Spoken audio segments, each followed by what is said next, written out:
Bonjour à tous et bienvenue dans ce nouveau tuto hebdo dédié à la fabrication de socles. Alors la particularité, c'est que je vais vous montrer des techniques pour faire des socles en ruine, notamment des techniques qui vont être utiles pour des figurines qui font déjà partie du socle ou qui ont un élément de décor faisant partie de la figurine. Donc comme par exemple là, ce vampire de Curse City qui a comme ça ce pylône. Donc si on fait juste un socle en terre battue ou quoi, ça va pas trop aller avec l'élément de décor qui est déjà présent sur la figurine. Donc là, je vais prendre, c'est de la pâte à sculpter, plastiroc, pâte à modeler qui sèche à l'air, etc., que j'ai roulé pour faire des feuilles fines, et je vais casser des petits morceaux pour faire mes ruines. Vous allez voir, c'est très simple. Je vais revenir un peu plus tard dans le tuto pour vous expliquer toutes ces pâtes et les rouleaux, l'utilisation qu'on va pouvoir en faire. Là, le but, ça va être d'avoir un côté ruine. Donc, je vais découper des petits morceaux comme ça dans ma plaque. Donc, une plaque qui est bien sèche. Je me prépare des plaques comme ça à l'avance et je les garde dans une boîte dédiée à la fabrication de socles. Donc je me fais plein de petits morceaux et je vais venir poser de la super glue et déposer mes morceaux comme ça pour faire un petit peu des morceaux de rochers, de briques, de dalles qui seraient cassés, tombés, etc. pour habiller le socle. Ça marche aussi très bien si on veut faire un socle vide avant de venir poser une figurine dessus. Et pour les besoins de ce tutoriel, c'est le socle que je vais faire et que je vais peindre pour vous montrer la technique. Donc je mets quelques petites gouttes de colle et je viens poser comme ça mes morceaux de ruine de dallage en laissant de l'espace entre chaque qui va être rempli par la suite. Une fois que j'ai placé mes dallages et que j'ai bien appuyé, il y a de la colle qui va sortir un petit peu sur les bords de chaque dalle. Donc je vais en profiter pour plonger mon socle en fait dans un mélange de sable. Alors c'est un mélange avec des sables de plusieurs tailles, plusieurs granulométries. Donc ça on peut l'obtenir en achetant soit des sables de tailles différentes déjà préparés, soit en achetant un sac de sable et en le tamisant avec différents tamis en fait de plus en plus fins qui va permettre d'obtenir des sables de plus en plus fins. Là c'est un petit mélange, donc il y a plusieurs tailles de sable, c'est assez intéressant, mais on enlève le plus gros pour avoir quelque chose d'assez fin tout de même. Une fois que c'est bien sec, alors ça j'attends longtemps, je reviens faire le lendemain par exemple pour pas abîmer le pinceau, parce que s'il reste de la super glue sur le socle, au moment où vous allez passer le pinceau dessus, vous allez l'abîmer. Donc ça c'est une étape à faire vraiment longtemps après, pour être sûr que la super glue soit bien sèche.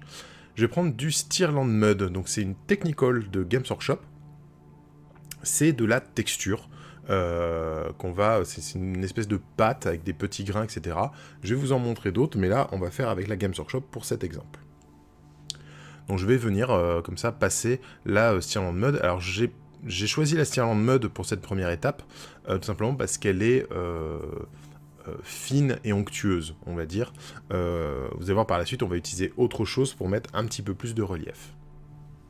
Pendant que c'est en train de sécher, je vais venir avec du Stirland Battlemere qui est un peu plus grossier, un peu plus sec, et ça me permet d'avoir des reliefs plus importants au séchage.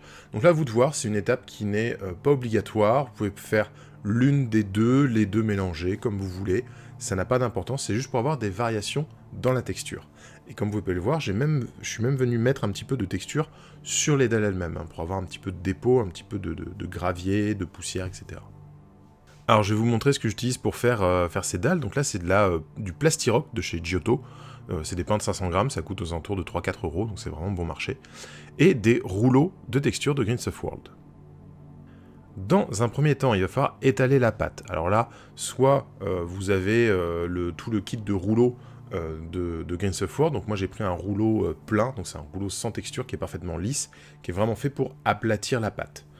Je vous avoue qu'au début, quand j'ai acheté mes premiers rouleaux, je me suis dit « Ah, c'est pas la peine d'aplatir la pâte et tout », puis finalement, si. Après plusieurs utilisations, il faut vraiment l'aplatir avant l'utilisation des rouleaux texturés. Si vous n'avez pas le rouleau plein de Grains of World, un rouleau à pâtisserie dédié uniquement à ça, n'allez pas prendre celui qui est dans la cuisine pour faire les gâteaux, ce serait dommage. C'est parfaitement utilisable, il n'y a pas de souci. Moi j'aime bien utiliser celui-là tout simplement parce qu'il est petit. Un rouleau à pâtisserie souvent ça va être beaucoup plus gros, donc voilà, celui-là est petit, facile à utiliser. Il fait la taille en plus des rouleaux qu'on va utiliser ensuite pour faire les traces, donc on sait par rapport aux morceaux de pâte qu'on est en train de travailler, quelle est la largeur à avoir, etc. Alors il y a un petit outil en plus qui est très pratique si vous voulez, si ça vous intéresse les rouleaux de Games of World, je vous conseille de vous prendre ce petit outil. Ce sont des petits anneaux en caoutchouc. Il y a 3 épaisseurs différentes dans le sachet, et en fait ça va vous permettre, c'est des guides qu'on va placer aux extrémités du rouleau, et comme ça quand vous allez rouler, vous appuyez de toute votre force, et l'épaisseur va être homogène, puisque vous ne pouvez pas descendre plus bas que l'épaisseur du guide que vous avez posé sur chaque côté de votre rouleau. Donc ça c'est vraiment très pratique. Pareil, la première fois je me suis dit ouais c'est pas la peine, puis finalement on se rend compte que en fait avoir une plaque de la même épaisseur sur tout le long de la plaque, c'est quand même plus pratique et plus sympa. Voilà, donc il suffit ensuite d'appuyer, d'appliquer le rouleau, et la texture apparaît comme par magie sur ma pâte texturée. Donc justement, ces plaques, donc je m'en prépare plusieurs, j'ai plusieurs motifs de rouleaux. Une fois que c'est sec, en fait, je m'en fais plusieurs à la fois. Là, je vous montre juste un exemple dans cette vidéo, mais en fait, le pain de 500 grammes, je le consomme en une fois, je fais plusieurs plaques, et je les range dans un coin pour pouvoir les utiliser plus tard. Et là, tout simplement, je vais pouvoir casser des petits morceaux, et je vais venir en fait compléter les bases un peu scéniques des figurines, puisque là, quasiment toutes les figurines de cette boîte de jeu ont des éléments de terrain liés directement à leurs pieds. C'est de plus en plus à la mode chez Games Workshop d'avoir des éléments de terrain sous les pieds des figurines. La figurine fait intégralement partie d'un mini décor, on va dire. Donc là, ça permet de compléter, de rester un peu dans ce thème ville en ruine, tout en ayant quand même des socles personnels qu'on fait soi-même, quoi. Donc ça, c'est la technique si vous avez des figurines qui sont solidaires de leur socle, avec un élément de décor, ou qui sont déjà assemblées, déjà collées sur leur socle. Qui ont des socles spéciaux aussi parfois, ou qui ont une sorte de tige, un petit plot comme ça pour tenir correctement. Mais si vous avez une figurine qui est indépendante de son socle, on va pouvoir préparer le socle à part et coller ensuite la figurine dessus. Donc là, je vais vous montrer 2 façons de faire ce socle-là, avec les plaques texturées. Donc là, je vais faire des gros morceaux de texture qui vont être collés en laissant juste un petit espace, comme si ça avait été brisé, voilà, comme si le chemin pavé en fait était craquelé, rompu. Le deuxième socle, je le remplis de colle et je l'applique directement sur ma plaque texturée pour que la plaque fasse toute la surface du socle.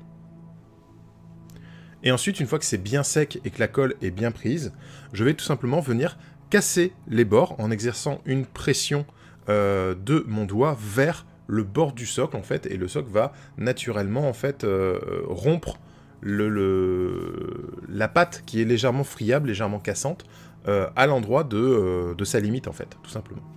Et ensuite, je vais revenir travailler le bord de socle avec une pince et un scalpel pour soit un peu plus élégant. On essaie de retirer des pavés, que ça fasse un peu façon pièce de puzzle, c'est assez sympa, c'est assez joli. Donc voilà, et j'ai mon socle comme ça qui est uniformément rempli de cette texture, et je vais pouvoir faire un socle entièrement pavé avec celui-là. Maintenant, je vais prendre de la pâte stuc de Liquitex, ou des effets de Prince Auguste, donc là c'est de la lava, ou encore les Technical Games Workshop textures comme du Astrogranite débris. En fait, le but c'est d'avoir une pâte qui va avoir une consistance avec des grains, avec de la matière, pour pouvoir créer en fait le sol, la terre, la poussière, comme ça, qu'il va y avoir entre les éléments de ruine, entre les éléments de pierre des socles. Vous pouvez aussi parfaitement juste passer de la colle à bois et mettre du sable. Moi j'avais envie d'un truc un petit peu plus ruine en fait, donc on va faire ça. Donc là je vais appliquer du stuc sur une des figurines, donc c'est un pot que j'ai acheté en boutique d'art, alors ça vaut une quinzaine d'euros le pot, par contre il y en a pour longtemps quoi dedans, il y a de quoi faire beaucoup. C'est un pot que j'ai déjà utilisé pour les décors de TT Combat que j'ai fait, je vous invite à aller revoir les tutoriels, donc c'est quand même pas mal, il y a plein de choses à faire avec ça, n'hésitez pas à aller vous balader en boutique d'art et regarder un petit peu les différents outils et les différents produits qui peuvent être très intéressants pour le modélisme. Je fais la même chose avec l'astrogranite débris, je l'applique avec un outil et je viens ensuite au pinceau le répartir correctement, lui donner du volume, etc. Mon socle a été basé en Incubi Darkness et je vais prendre du Debonet Hide, donc qui va être un gris-violet dans la collection base, que je vais brosser sur tout le socle. Donc ça va me permettre comme ça d'avoir... En fait, je vais chercher un effet un petit peu nocturne sur ces socles pour Curse City, la cité maudite. Là, je brosse bien tout le socle pour avoir comme ça cette genre de couleur violette avec des ombres bleu foncé. Ensuite, je viens avec du Slaanesh Grey et je vais continuer à brosser l'intégralité du socle. Donc on reste sur un gris violacé pour avoir cet effet un petit peu magique, nocturne, un peu étrange. Ensuite, je vais prendre du Dectan de Valero. Donc là, ça va être un gris légèrement jaune, un petit peu chaud. Moi, j'aime beaucoup. Et du coup, je vais brosser, encore une fois, l'intégralité du socle, comme ça, pour bien faire ressortir les éléments, en insistant pas mal sur les morceaux de rocher, les morceaux de plaques hein, que j'ai mis. Voilà. Comme le gris est un peu chaud, ça permet de contraster avec le violet qu'on a déjà mis. Et enfin, je vais reprendre du Incubi Darkness. Là, je vais prendre très dilué et je vais venir repasser les parties rochers avec ça pour avoir comme une espèce de pierre sombre. Donc là, c'est très liquide, ça me permet en fait de voir par transparence le travail de brossage des étapes précédentes. À vous de voir, une fois que c'est bien sec, si vous voulez le rebrosser légèrement ou pas. Là, je préfère le laisser tel quel, c'est plutôt pas mal. Et voilà ce que ça donne sur plusieurs figurines. Donc là, on a plusieurs figurines de la boîte qui ont certaines des éléments de décor qui font partie de la figurine elle-même, notamment les chauves-souris avec des piliers où elles tournent autour d'un élément architectural. Donc voilà, ça s'intègre très bien. Je suis très content du résultat, j'espère que le rendu vous plaît. Et voilà, technique assez simple. Coller des petits éléments. En fait, le truc, ça va être ça. Ça va être coller quelques petits éléments pour donner un peu de volume à votre socle. Quelques ruines, quelques débris, des cailloux, des dalles, des trucs comme ça. Combler le reste avec de la pâte texturée pour l'uniformité du socle. Et vous avez vu, technique de peinture très simple pour un rendu efficace. Effectivement, on a une 60aine de figurines dans la boîte, on va chercher un rendu efficace, on va pas forcément passer 2 heures par socle, mais là je suis très content du rendu et j'espère qu'il vous plaît. Si cette vidéo vous a plu, n'hésitez pas à liker, commenter, partager, c'est ce qui fait vivre la chaîne, ça m'aide beaucoup et je vous en remercie. Je vois que les derniers tutos que je suis en train de faire plaisent beaucoup, il y a beaucoup de vues, beaucoup de likes, beaucoup de commentaires. Merci beaucoup, merci à tous. J'en profite aussi pour remercier mes tipeurs sans qui je ne pourrais pas me faire plaisir sur des projets comme ça, parce que c'est, même si ce sont des petits tips, à la fin ça fait un petit peu de sous pour pouvoir faire des projets un petit peu fous, un petit peu en dehors de ce qu'on a prévu d'habitude, quoi. Donc merci beaucoup à eux, et si vous avez envie de m'aider, n'hésitez pas à les rejoindre en allant sur mon Tipeee.